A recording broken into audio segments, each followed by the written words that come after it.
همراهان عزیز، خبر از یه ماده مخدر جدیدی به نام کپتاگون بدون بدم که این ماده مخدر به صورت قرص هست و این وقتی خورده میشه به قول معروف باعث میشه که طرف احساساتش تمام سرکوب بشه و از بین بره و هیچ احساسی نداشته باشه. به خاطری که بدونید این ماده مخدر از آمفتامین گرفته شده دوستان عزیز و خب تو ایران هم که هست. حالا هر جایی که ماده مخدر هست، ولی این کپتاگون که به صورت قرص هست بیشتر گروه های تروریستی مثل داعش مثلا استفاده میکنن که نیروی محرکی است و کلا احساساتشون رو سرکوب میکنه و به خاطر اینه که دست به عملهای وحشیانه میزنن و هیچ احساسی هم نداره.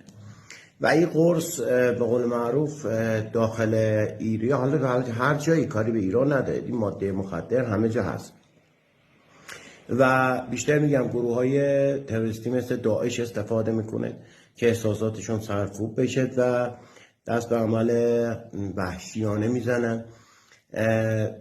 ببینید دوستان، حالا این ماده مخدر یا هر ماده مخدر، ما باید نسبت به ماده های مخدر آگاهی داشته باشیم و اصلا به سمت و سوی چنین چیزایی نریم، چون میگم بارها گفتم این ماده مخدر یا حالا هر ماده مخدری دیگه باعث تخریب اعضای بدن میشه. حالا بعضیشون به سرعت لحاظ فیزیکی آدمو داغون میکنه، بعضیشون لحاظ روحی روانی خیلی زود آدمو داغون میکنه و چه بهتره که سمت و سوی این ماده مخدرها اصلا کلا نریم و آگاهی داشته باشیم و نریم تجربه کنیم ببینیم چیز.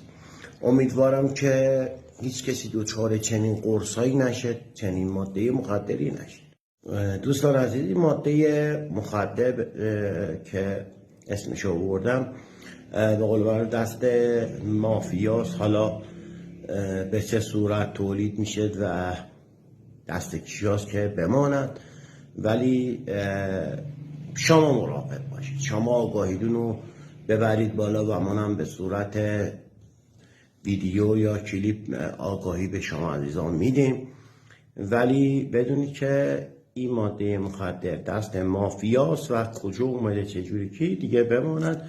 مهم اینه که شما سمت و سوی چنین چیزایی نرید. موفق و معید باشید.